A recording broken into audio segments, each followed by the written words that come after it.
ప్రభులను ప్రియమైన సహోదరి ప్రజలండి ఈరోజు వాక్షులకి గురించి ప్రారంభిస్తున్నాం. మోహనతుడా, మహాగరుడా, సరస్వతుడా, నాదా, పరిశుద్ధాత్ముడా, ఆకాశాన్ని భూమిని సమస్తాన్ని సర్వాన్ని సృష్టించిన సృష్టికర్త నీకే స్తుతి, నీకే మహిమ, నీకే ఘనత చెల్లిస్తున్నాను తండ్రి. నాయన ఆకాశం శ్వాసనమయ్య భూమిని పాదపీఠం తండ్రి నాయన, నీ పాద సన్నిధి దగ్గర ఉండి ప్రభు నాయన ఇంతవరకు నీ బిడ్డల ప్రభు తండ్రిని ఆరాధించి నిన్ను స్తుతించి ప్రభు నాయన యేసయ్య నిన్ను కనపరిచారు తండ్రి. ఇప్పుడు ప్రభు నీ బిడ్డలకు నీ వాక్యం చెప్పుచుండగా ప్రభు నాయన అపిత్రమైన నా పెదవులు అగ్ని చేత కాల్చు, నా శరీరాన్ని మరుగుపరచు, మానస్వరాన్ని మరుగుపరచు, దైస్వరంతో మాట్లాడి దర్శించి ప్రభు నీ నామానికి నువ్వు మహిమ ఘనత ప్రభావాన్ని పొందుకోమని ఇస్తున్నాము తండ్రి. ఆమేన్. మరి ఈరోజు మన వాక్య అంశం ఏంటండి? ఇశ్రాయేలు నివాస స్థలములు. ఇశ్రాయేలు నివాస స్థలములు. సంఖ్యాకాండము 24వ అధ్యాయం అండి. 1, 2, 3 వచనాలు చదవండి. ఇశ్రాయేలీయులను దీవించుట యెహోవా దృష్టికి మంచిదని బిలాము తెలుసుకున్నప్పుడు అతడు మునుపుటి వలె శకునములను చూచుటకు వెళ్ళక అరణ్యము వైపు తన ముఖమును తిప్పుకొనును. ఏం చేసినట్టండి? ఇంకా మరి ఇశ్రాయేలు అంటే దీవించడం అంటే ఎవరికి ఇష్టమైపోయిందంటండి? దేవునికి ఇష్టమైపోయిందంట. ఎవరిని దీవించడం అంటే ఇశ్రాయేలు దీవించడం అంటే నిన్ను నన్ను దీవించడం ఎవరికి ఇష్టమైందండి?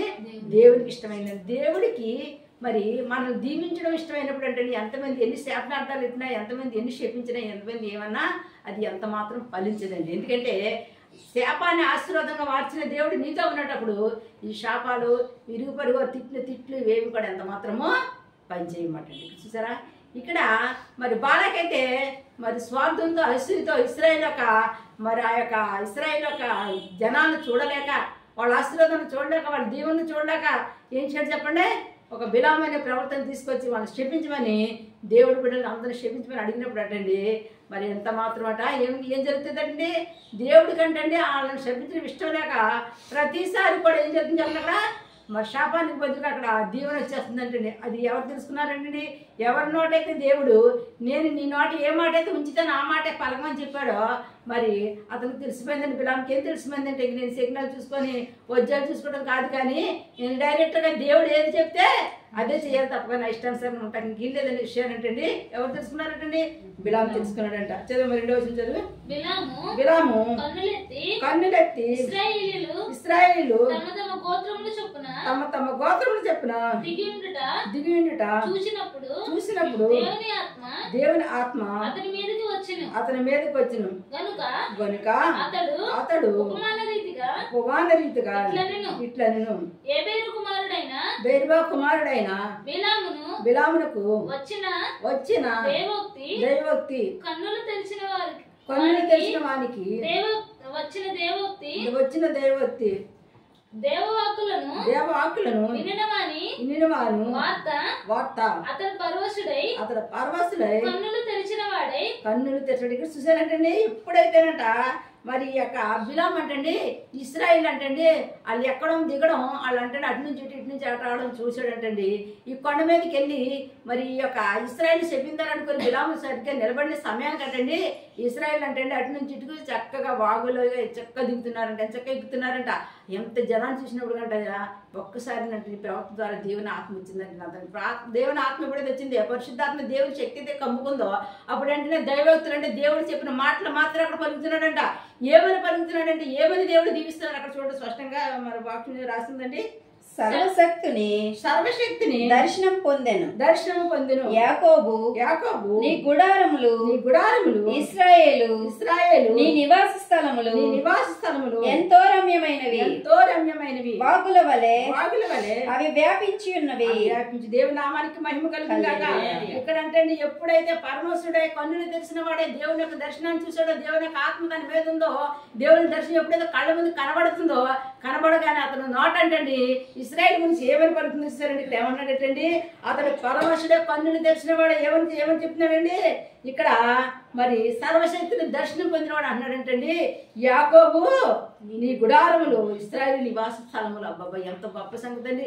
యాకోబు యొక్క గుడారం ఎక్కడ చూసినా, ఆ 4 మూలలు చూసినా, ఆ మైదానం ఆ చుట్టుపక్కల ఎక్కడ చూసినా సరే ఎవరు గుడారాలు కనబడుతున్నాయంటండి? ఎవరు ఇళ్ళు కనబడుతున్నాయంటండి? ఎవరు స్థలాలు కనబడుతున్నాయంటండి? యాకోబు స్థలాలు కనబడుతుంది. మోసగాడైన యాకోబు మరి ఇశ్రాయేలుగా మార్చబడిన తర్వాత దేవుడు ఎంతగానో ఆశీర్వదించాడండి. ఆ చుట్టుపక్కల అన్ని కూడా ఏకాకై ఒంటరై ఏ ఆధారం లేక ఏ దిక్కు లేక పరిస్థితులు తారుమారైపోయి నాణ్యవారు ఇడిచిపెట్టేసి అన్ని నెలగా మరి తన జీవితం పాడైపోయినప్పుడటండి మరి యాకోబు గట దేవుడట ఎంతగానో సహాయం చేశాడంట. యాకోబు దిక్కు తోసిన స్థితిలో ప్రాణాపాయంలో ఉన్నప్పుడు అంటండి యాకోబట దేవుడినంట ప్రార్థించాడంట. ఏమని ప్రార్థించాడయా, నేను పాపిని, నీకు తెలిసే తెలియక నా అన్నకు రావాల్సిన ఆశీర్వాదం నేను తీసుకున్నాను, నన్ను దయచేసి క్షమించి మరలా తిరిగి నా దేశానికి నువ్వు తీసుకెళ్ళమని ప్రార్థించినప్పుడు అంటండి మరి యాకోబునంట దేవుడంట మోసగాడని యాకోబుని ఎలా మార్చాడంటండి, ఇశ్రాయేలుగా మార్చాడంట. అందుకని అన్నాడు యాకోబు నీ గుడారం ఇశ్రాయేలు నీ నివాస స్థలంలో. గుడారాలంటే ఏంటి చెప్పండి, అప్పుడులో మన పూర్వీకులు ఏం వేసుకునేవారండి, గుడారాలు వేసుకున్నట్టు ఆ గుడారాలు నివాసం చేసేవారంట. తర్వాత ఏం చేసుకున్నారండి, ఆ గుడారాలపై నివాస స్థలాలంటే ఇల్లు కట్టుకున్నారటండి.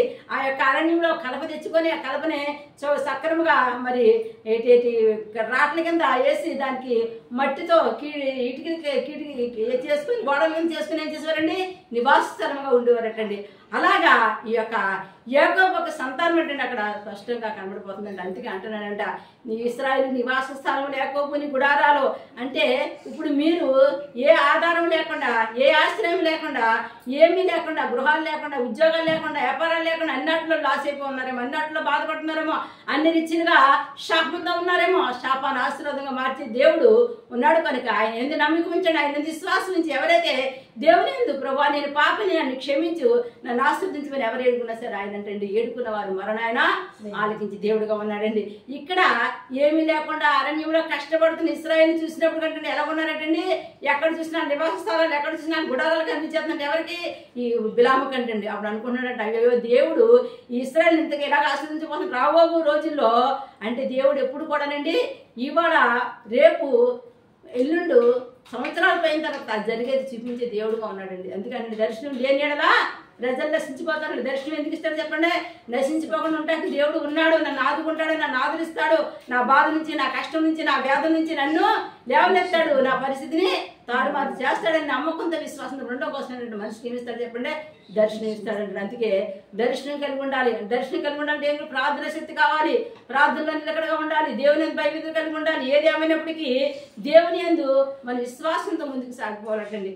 అందుకంటే నమ్ముడు నీ వల్లైతే నమ్ము అని సమస్తం సాధ్యం. నమ్మకం మాత్రం పెట్టుకొని దేవుడు అంటే ఏంటి చెప్పండి, నమ్మకం. నమ్మితేనే దేవుడు లేకపోతే దేవుడు లేదు కనుక ఇక్కడ నమ్మాడండి. ఇక్కడ ఎవరు నమ్మారు చెప్పండి, ఇశ్రాయేలు నమ్మారు.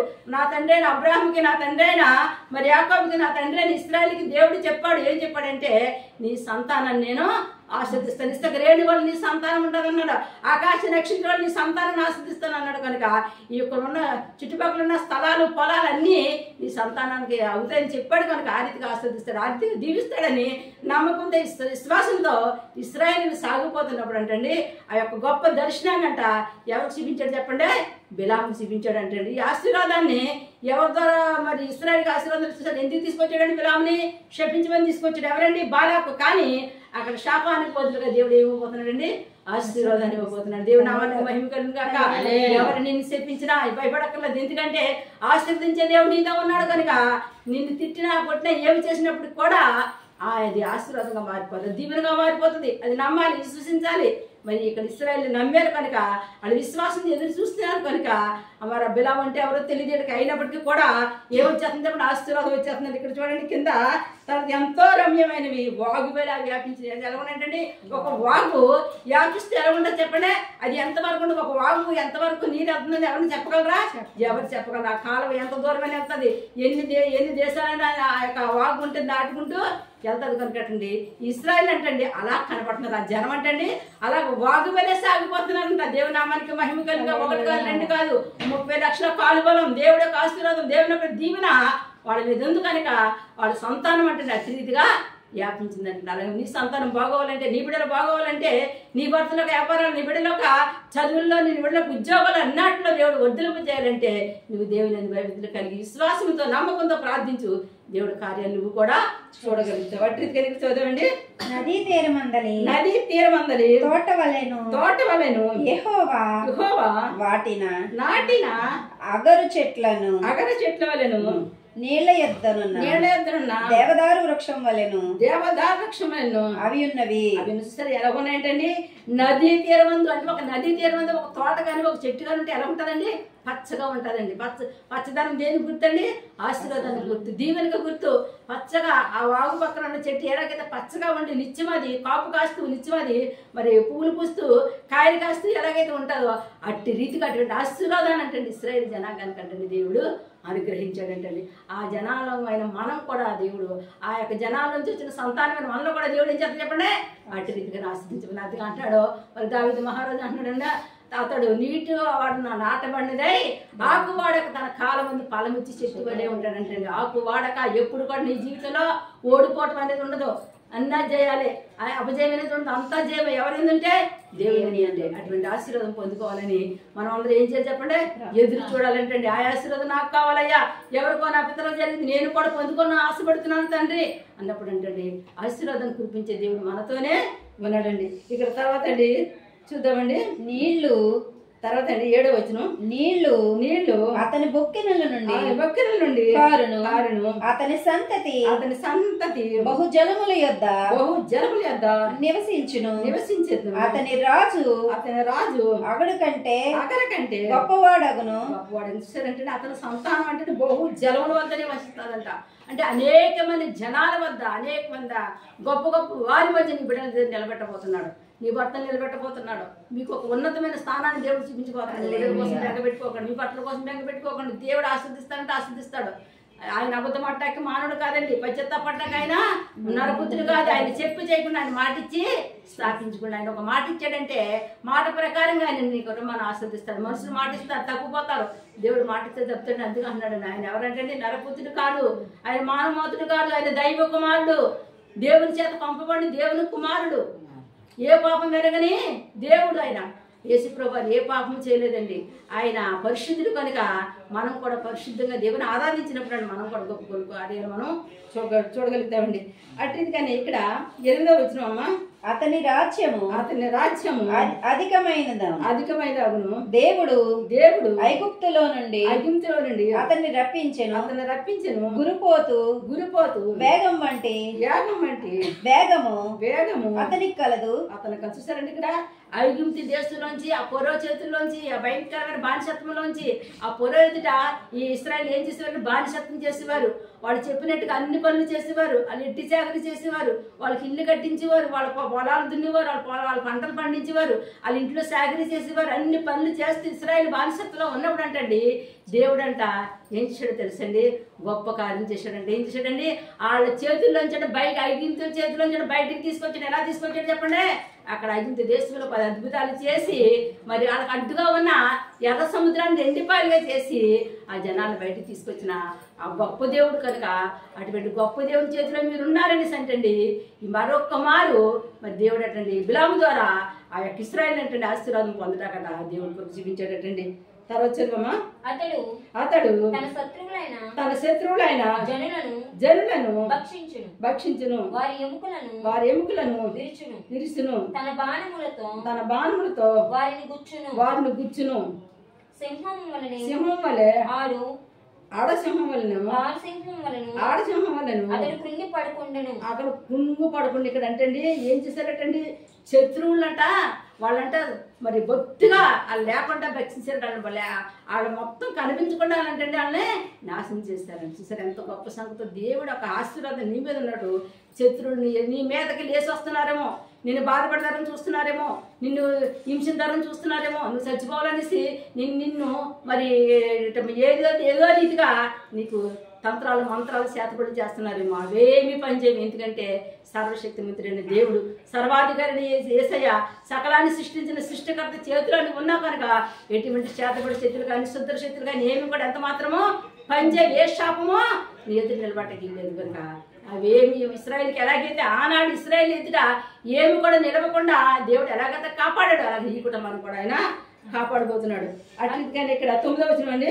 అతడు లేపువాడెవడు? నిన్ను దీవించేవాడు దీవించబడును, నిన్ను శపించబడేవాడు శపించబడు. దేవునామానికి మహిమ కలుగును.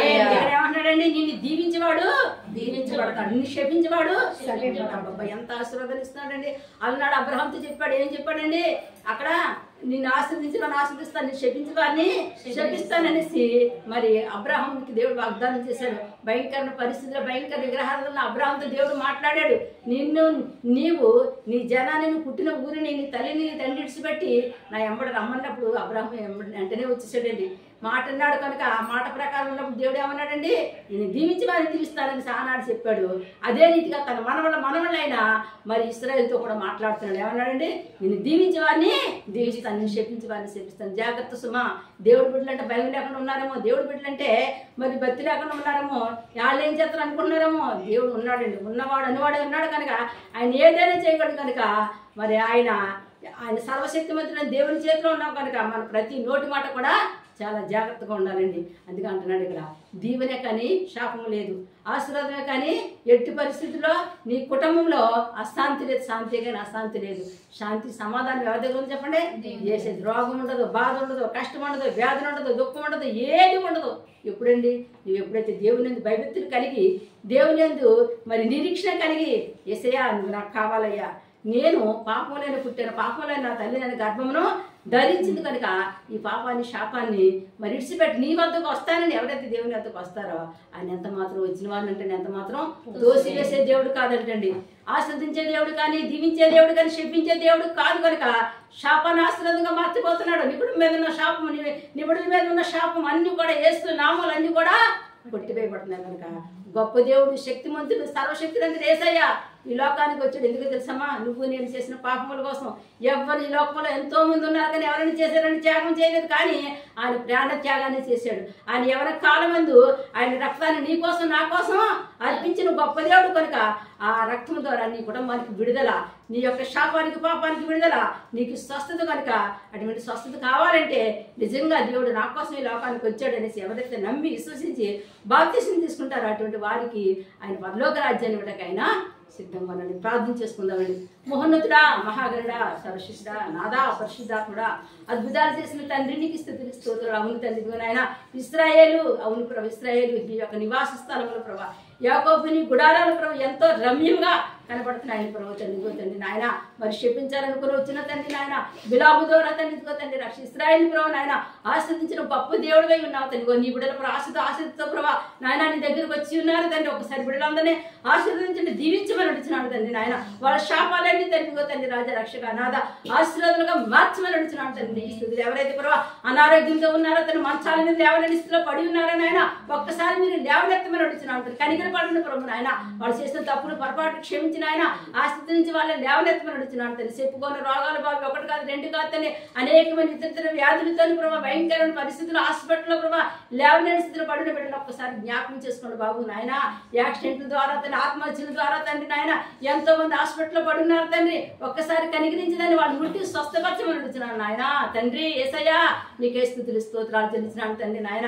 ఈ రోజు ఎవరికైతే ప్రభు నాయన ఆపరేషన్ చేయించుకున్నారో తండ్రి నాయన వాళ్ళకి మంచిగా ఆపరేషన్ జరిగి క్షేమంగా సురక్షితంగా గృహానికి అయితే వచ్చే కృపద ఇచ్చామని అడుగుతున్నాడు తండ్రి నాయన. ఈ రోజు ఎవరికైతే డెలివరీ అవుతుందో ప్రభు డెలివరీ అయిన బిడ్డలకు నాయన మంచిగా డెలివరీ అయ్యి క్షేమంగా ఉండే కృపను దయచేయమని అడుగుతున్నాడు. వివాహం కాని బిడ్డకి వివాహాలు జరిగించండి అయ్యా. ఉద్యోగాలైన బిడ్డలకు ఉద్యోగాలు అనుగ్రహించమని అడుగుతున్నాను తండ్రి నాయన. రక్షక నాది వయసు అయిపోయి కూడా వివాహాలు జరగక ప్రభా ఎంతో మునిపోతున్నారయ్యా. దయచేసి నువ్వు కనికరించిన ఆయన అటువంటి బిడ్డలకి వివాహాలు జరిగే కృప దయచేయమని అడుగుతున్నాడు తండ్రి. ఉద్యోగాలు లేక నాయన నాయన ఎంతో చదువుకొని ఉన్న బిడ్డలు ఉన్నారు తండ్రి. దయచేసి కనికరించి నాయన పరీక్షలు రాస్తున్నారు తండ్రి. మంచిగా ఉద్యోగాలు వచ్చి కృప దయచేయమని అడుగుతున్నాను తండ్రి నాయన. గర్భఫలాలు లేకుండా మునిపోతున్న బిడ్డలు ఉన్నారయ్యా. అటువంటి బిడ్డలకు గర్భాలు తెరవండి ప్రభు. గర్భఫలము అనుగ్రహించిన శారా గర్భం తెరిసిన రీతిగా ప్రతి బిడ్డ గర్భం తెరవబడినకే ఇస్తున్నాము పరిశుద్ధాత్మ. వరిష్టరవర వరికందరవర వరికంబర దరశరవర రిషికరవర యేసు శక్తిగా నాములో నదని అడ్డు తొలగిపోయినాక అద్భుతం జరిగినాక కానీ ఫలించిన గర్భం వేస్తున్నాములో ఫలించిన కాక ఆమేన్. పరిశుద్ధాత్మ నాయన నువ్వు గర్భం తెరుస్తున్నందుకు స్థితులు గర్భఫలం ఇస్తున్నందుకు స్థితులు స్తోత్రాలు తెలుస్తున్నాం తండ్రి. సహాయం చేయండి, దీవించండి, ఆస్వాదించండి ఆయన. గర్భఫలాన్ని ఇచ్చిన బిడ్డలకు కూడా తగిన సమయం కూడా ఆరోగ్యాన్ని పెట్టుకుంటే కృపదయిత్యం నడుచున్నాను నాయన. గృహాలు కట్టుకోలేని బిడ్డలు నాటని గృహాలు కట్టుకున్న బిడ్డలు గృహాలు కట్టుకుని కృపదయిచ్చండి ప్రభు నాయన. తండ్రి సహాయం చేయండి. స్థలాలు పొలాలు అమ్మాలని ఎదురు చూస్తున్నారు నాయన. వాళ్ళకి మంచి రేటు వచ్చి ప్రభా త్వరగా అమ్ముడు వేడ కృపదయిత్యం నడుచున్నాడు తండ్రి నాయన. ఎవరికైతే ఇల్లు లేక బాధపడుతున్నారు అటువంటి వారికి ప్రభా ఇళ్ల స్థలాలు ఇచ్చే కృపదయిత్యం నడుచున్నాడు తండ్రి. ప్రభుత్వ వారి మనసును మార్చమని అడుగుతున్నాను తండ్రి నాయన. రక్షక నాదా కృప చూపించమని అడుగుతుంది. రిక్షా డ్రైవర్ కానీ విమాన డ్రైవర్ ప్రభు నాయన నీ కృపానికి కాపుదల నుంచి ప్రతి బండి ముందు వాళ్ళు క్షేమంగా సురక్షితంగా గృహానికి వెళ్ళి కృపదయిచ్చండి. వాళ్ళ చేతులకు అష్టాంజితాన్ని రుద్ర వృద్ధిలో తీసుకురామని చిన్న వ్యాపారాలు పెద్ద వ్యాపారాలు ప్రభావ చేతి పనులు చేసుకుని బిడ్డలున్నారు తండ్రి వారందరినీ ఆస్వాదించండి దీవించమని అడుగుతున్నాను తండ్రి నాయన రక్షక మా భారతదేశానికి మా ప్రపంచ దేశానికి కొరకు రాకుండా ప్రభు నాయన ఏసే మీరు కాపాడమని అడుగుతున్నాను తండ్రి ప్రకృతి కృతిని కాపాడమని అడుగుతున్నాను తండ్రి అందరూ క్షేమంగా స్వస్థంగా ఉండే కృప దయచేయమని అడుగుతున్నాను నాయన అందరిని దీవించిన ఆస్వాదించిన ఉదయ కృష్ణ వంశనాల్లో ఒకట వీధి మొదలుకొని 10 వీధి వరకు 10 బిడ్డని దర్శించండి ప్రతి బిడ్డకి స్వస్థత విడుదల ఆశీర్వాదం వేస్తున్నాంలో కలుగును గాక సహాయం చేయండి దీవించండి ఆస్వాదించండి మా నాయన యూట్యూబ్ ద్వారా ఎంతమంది అయితే ఈ వాక్యాన్ని వింటున్నారో ప్రభు నాయన వారందరూ కూడా దీవించి ఆస్వాదించి వాళ్ళ సమస్యలు తీర్చమని అడుగుతున్నాను నాయన రక్షక తల్లి మా ప్రార్థన గోపురానికి ఎంతమంది అయితే ఫోన్ చేసి ప్రార్థన చేయించుకుంటున్నారో వారందరూ కూడా దీవించి ఆస్వాదించమని అడుగుతున్నాను తల్లి కృపగల రక్షణ బిడ్డకి రక్షణ మారు మనసు బిడ్డకి మారు మనసు పరిశుద్ధాత్మ బిడ్డకి పరిశుద్ధాత్మ దయచేయమని అడుగుతున్నాను తండ్రి ఇక్కడికి వచ్చిన బిడ్డలందరూ ఆస్వాదించండి దీవించమని చిన్న బిడ్డలు ఉన్నారు బాబు బిడ్డకు ఆరోగ్యం బలం శక్తి చదువుకునే బిడ్డలు ఉన్నారు తండ్రి జ్ఞానం ఇచ్చి తెలివించి బాగా చదువుకునే కృప దయచేయమని అడుగుతున్నాను తండ్రి భార్య భర్తల మధ్య గొడవలు తండ్రి అత్తగారు కోడల మధ్య గొడవలు ప్రభావ తండ్రి నాయన ఈ గొడవలు కానుమతున్న దృష్టిని ఏసునామలో గద్దించి బాధించమని అడుగుతున్నాను తండ్రి నాయన తండ్రికో తండ్రి రాజా యవనస్తులు ఎవరైనా కాలం మంది ప్రభావ వాళ్ళ జీవితాలు పాడు చేసుకుంటున్నారు తండ్రి తల్లిదండ్రులు మాట వినకుండా ప్రభు నాయన వ్యర్థంగా వాళ్ళ జీవితాలు గడిపేస్తున్నారు ప్రభావ అటువంటి వారి బిడ్డలు మార్చండి ప్రభావ తండ్రి తల్లిదండ్రులు మాట వినాలని జ్ఞానాన్ని వాళ్ళకి కలగజేయమని అడుగుతున్నాడు తండ్రి నాయన పరిశుద్ధాత్మ అన్ని విషయాలు వేరు చేసి దీవించి ఆస్వాదించి నీ కృపచేత నింపి నడిపించమని తండ్రి కుమార పరిశుద్ధాత్మ నామున ఈ ప్రార్థన అంతా మీకు సమర్పణ చేసుకుంటున్నాం మా పరమ తండ్రి. ఆమేన్. God bless you.